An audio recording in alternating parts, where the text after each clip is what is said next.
네, 이항영의 월가이드 함께합니다. MTN 이항영 위원 나오셨습니다. 안녕하십니까? 네, 안녕하세요.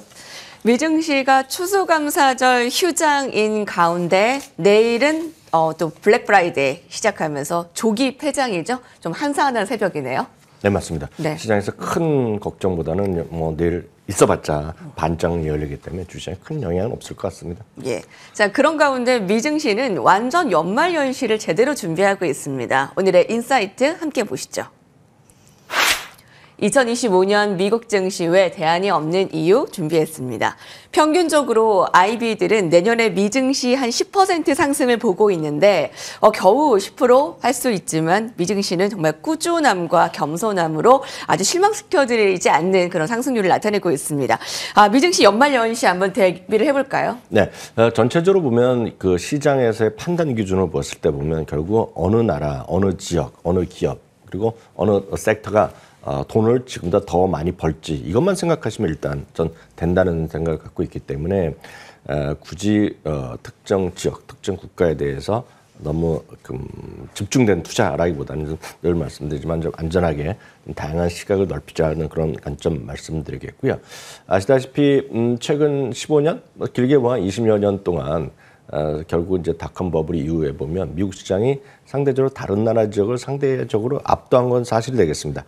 좀 좁혀보겠습니다. 최근 5년만 보면은요, 미국이 90.5%, 그러니까 최근 5년 동안 지수로요, S&P 500으로 거의 더블이 났습니다. 글로벌 증시 전체는 56% 정도 올라갔기 때문에 여기서도 압도적으로 40%포인트 정도 더 올랐다라고 보셔야 되겠습니다.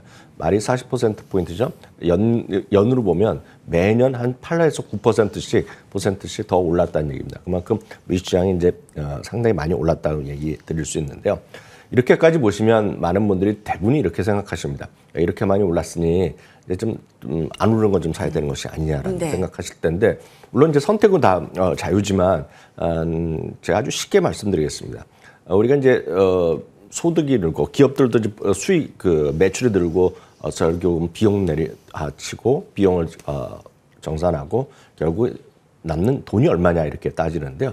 그럼 이제 우리 보통 가구 있죠? 하우스홀드 보통 우리 여러분들 집안에 각자에 보면 우리가 가구라고 보는데요. 우리가 가장 쉽게 얘기하는 월급이 많이 오르면 뭐 합니까? 결국 물가가 많이 올라가면 뭐 갚을 거 갚으면 남는 게 없으면 좀 소득이 좀 줄지 않습니까? 그걸 우리가 약간 어려운 말로 실질 가처분 소득이라고 얘기하거든요. 실질 가처분 소득이 우리나라는 2분기에 약간 조금 늘긴 늘어났습니다. 제가 알기엔 통계를 기억하기에는 0.9%에서 1% 정도 늘어났습니다. 1분기에는 마이너스로 기억하는데 여튼 그것도 많은 분들이 이제 믿지 못하시겠지만 통계입니다. 우리나라 통계청에 발표한 건데요. 미국은 그보다 상당히 좀 높게 나오고 있고요. 더군다나 2분기, 1분기를 수정해서도 올려놨습니다. 그게 바로 미국의 힘이라고 보셔야 되겠고요. 이익의 증가도 미국이 한국보다 상당히 앞섰고 내년에도 앞설 가능성이 크다는 것이 많은 객관적인 어떤 기관들의 전망이라는 걸 좀 먼저 말씀드리겠는데, 그런 관점에서 미국의 주요 IB들이 내년에도 미국이 다른 나라보다 좀 더 강할 거다. 네. 이런 얘기를 많이 하는 거죠. 뭐 트럼프 대통령이 어떤 정책이 됐건 뭐가 됐건 간에 그런 걸 일반적으로 야하는 얘기입니다. 거기에 도이처방크, 골드만삭스, UBS, 바클레이즈 다 똑같이 비슷한 얘기하는 거가 내년에 미국 주식 비중 여전히 집중할 거를 얘기를 하고 있습니다. 물론 미국 주식 시장도요, 리스크는 있습니다. 늘 말씀드리지만 주식이란 거는 진짜 위험한 겁니다. 그래서 주식에 대한 변동성을 이해하지 못하면 늘 강조드리지만 대한민국에서 이제 우리나라 이제 법이 바뀐다 그러죠. 금융기관마다 1억 원씩 이제 보장해 준다고 얘기합니다. 법을 바뀐다고 했는데 제가 바뀌었는지 모르겠습니다. 얼마 전에 여야에서 합의한 것까지 맞고요. 또 하나 뭐 우체국 같은 데 가면 그냥 원금 모두 보장하는 걸로 제가 알고 있습니다. 정부에서 보장하는 거니까요. 그런 거가 있기 때문에 주식의 리스크를 이해하지 못하시면 스트레스를 받을 수밖에 없습니다. 그럼에도 불구하고 여러 가지 우려는 있죠. 미국도 관세 인상하면서 트럼프 정책의 변수도 있겠고요. 혹시라도 금리가 또 올라가지 않을까라는 우려가 분명히 있겠는데요. 그렇지만 여전히 강한 경제가 있겠고요. 여기에 인공지능이건 뭐건 소프트웨어건 하드웨어건 간에 여러분들이 주위에서 많이 듣는 기업들이 결국 미국을 베이스를 하고 있습니다. 물론 유럽도 있죠. 그렇지만 유럽은 여러분들이 딱 생각하시기에 일부 제약사가 좀 있겠고요. 그거보다 명품, 그리고 독일의 자동차 회사 제외하면 유럽의 어떤 기업을 이렇게 말로 할 수 있는 분들이 웬만큼 많이 없습니다. 그만큼 미국의 기업들이 집중돼 있다는 거죠. 그래서 그 현상이 났다는 것이 바로 이 그림 되겠는데요. 2001년 이후에 거의 24년 동안에 미국 증시의 글로벌 증시의 비중입니다. 지금 이게 다시 51.4% 떨어져서 2001년 이후에 최고치까지 올라가 있습니다. 물론 너무 지나치게 올라갔기 때문에 떨어질 수 있다는 주장하실 수 있겠으나 그러려면 근거가 있어야 되는데 근거가 찾기는 쉽지 않은 것이 좀 사실이라고 보셔야 되겠습니다. 그럼 주요 논쟁 포인트를 다시 한번 정리해 드리겠는데요. 밸류에이션 높죠. 밸류에이션 높지만은요. 분명히 실적의 기대치는 다른 데보다 더 높아져 있다는 것입니다. 그래서 밸류에이션이란 단지 여러분들 많이 얘기하는 PR이라든가 PBR, PSR만 갖고는 설명이 쉽지 않다라고 보셔야 되겠고요. 주식은 결국은 스탁피커들의 시장입니다. 그래서 잘 선택해야 되는 것이 되겠는데요. 결국은 이런 관점에서 상승 종목에 대한 좀 분산 투자 네. 어느 정도 충분히 가능하다라고 보셔야 되겠습니다. 또 하나는 많이 올라갔고 다 뭐 비싸다고 얘기할 수 있지만 시장에서의 미국의 어떤 기술주들 쉽게 해서 빅테크들이 시장을 지배하고 있다는 건 많이 아실 것 같습니다. 여러분들 저희 방송 케이블 TV로 보시는 분도 많으실 거고 위성통신 보시는 분 많지만 또 대부분의 다시 보기 하시는 네. 분들은 다 유튜브라는 걸 보시고 있지 않습니까? 그런 것들이죠. 우리나라에서 네이버로 검색 많이 하지만 우리나라 요즘은 구글에 검색하시는 분들이 젊은 층 보면서 많이 늘어나 있다는 거죠. 그래서 여러분 스마트폰도 뭐 삼성 많이 쓰면 애플에 대한 것들을 젊은 친구들도 대부분이 많이 쓰고 있단 말이죠. 그런 것들이 하나의 현상이라고 보셔야 되겠습니다. 물론 다시 말씀드리지만 위험은 분명히 여전히 있는 건 사실입니다. 위험이 없을 수는 없습니다. 늘 말씀드리지만 지수 자체에 대한 변동도 있을 것이고 개별 종목이 너무 지나친 것 있을 수 있죠. 그렇기 때문에 저희 방송에서 초지일관 말씀드리지만 일정 수준 S&P 500이라든가 나스닥 100을 추종하는 ETF 이런 것들로 좀 지금보다 조금 더 분산 투자에 신경 쓰신다 그러면 미국 주식이 아무리 위험할 수 있지만 좀 리스크를 분산하고 좀 안전한 상대적으로 안전한 주식 투자가 올해도 보여드렸다시피 미국 주식에 보여드렸다시피 내년에도 상대적으로 괜찮지 않을까라는 생각 그런 관점에서 SPLG라는 ETF 그리고 QQQM이라는 ETF 정도가 제가 봤을 때 가장 합리적인 선택이다 이렇게 말씀드릴 수 있겠습니다. 월가 IB들이 내년에 미국에 좀 집중 투자할 것을 권하고 있습니다. 트럼프 효과가 아무래도 미국 기업에 더 좋게 유리하게 진행이 되겠고 이익 실적이나 성장 면에서 다른 국가를 뛰어넘을 수밖에 없다라고 보고 있습니다. 자, 그래서 준비를 해봤습니다. 오늘의 외신 헤드라인은 JP모건의 전망을 볼까 합니다. JP모건의 내년 미국 증시 전망 수정입니다. 저희 이번 주에 계속 도이치뱅크나 뱅크 오브 아메리카 등의 2025년 연말 예측 전해드리고 있는데 JP모건이 좀 수정을 했네요.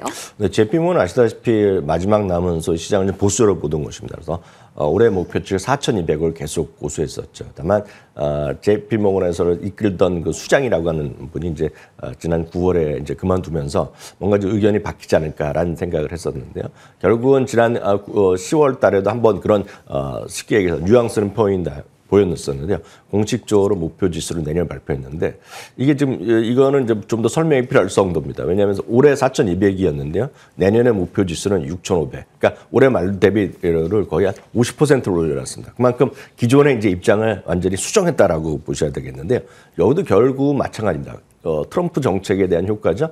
규제 완화가 있겠고요. 두 번째는 AI로 촉발된 미국 중심의 어떤 기술력의 도미너, 지배력 이런 것들이 계속 갈 수 있다는 얘기를 하고 있겠습니다. 그리고 결국은 세금이 낮아지고 결국은 바로 이것 때문에 관료주의에 대해서 혁파해야 된다고 좀 투합한 사람이 2명 아닙니까? 결국 트럼프 대통령 당선자랑 일론 머스크가 서로 힘을 합치게 된 것이 결국 관료주의라고 제가 말씀드렸는데 그런 것들이 좀 줄어들면 더 좋아지지 않을까라는 얘기하는 거죠. 그리고 규제 완화가 이제 폭발적으로 일어나면서 그런 것에 대한 평가를 받을 수 있다 얘기하고 있겠고요. 특히 이제 이런 것들 AI 활성되고 로봇화가 활성되면서 생산성 향상을 가져올 수 있다라는 그런 기본 전제를 JP모건이 얘기하면서 결국은 목표 지수를 6,500. 6,500이면 물론 7,000도 있고 6,600도 있지만 JP모건으로서는 진짜 큰맘 먹은 거다 이렇게 보셔야 되겠고요. 관심주는 이들이 말하는 관심주만 확인해드리면 코인베이스요. 대표적인 규제 완화라고 보시면 되겠습니다. 그리고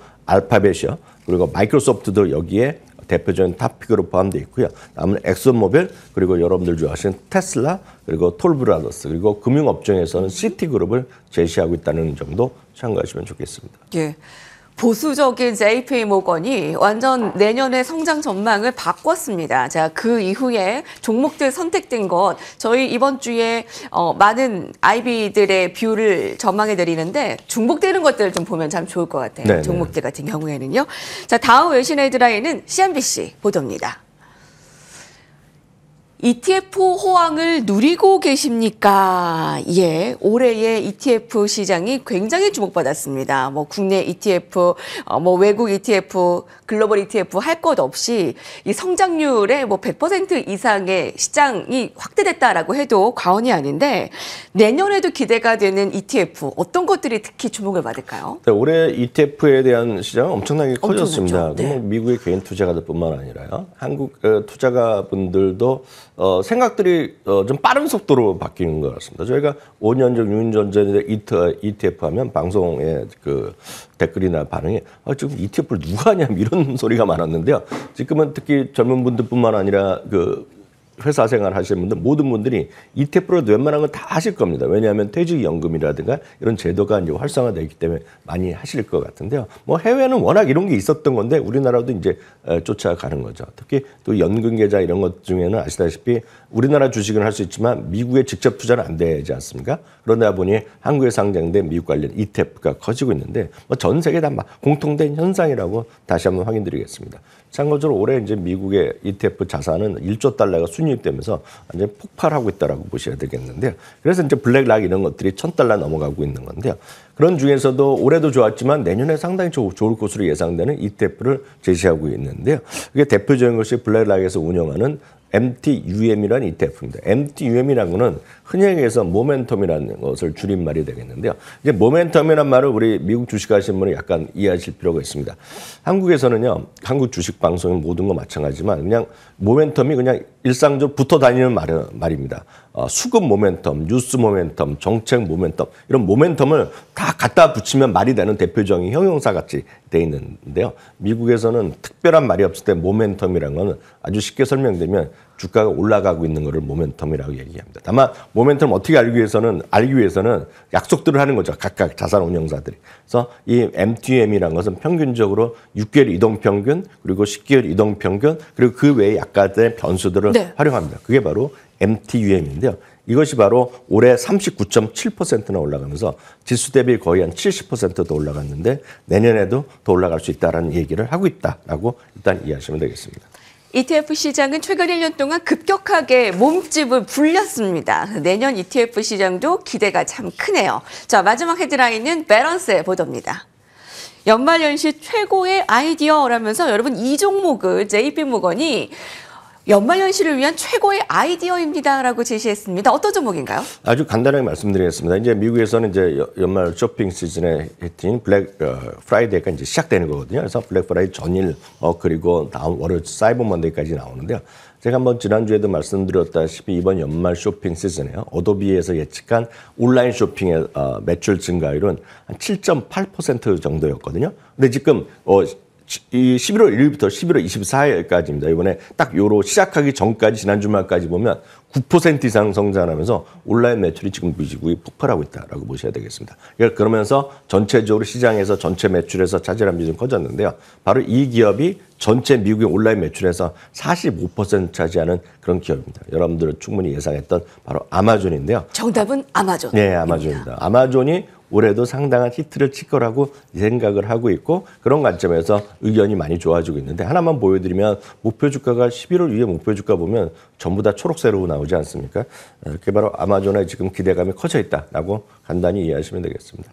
JP모건이 꼽은 연말연시 최고의 종목은 아마존입니다. 자, 특히 온라인 효과가 대단할 것으로 보이는데 계속 주목하시기 바라겠습니다. 이항영 위원님과 미증시 함께했습니다. 감사합니다.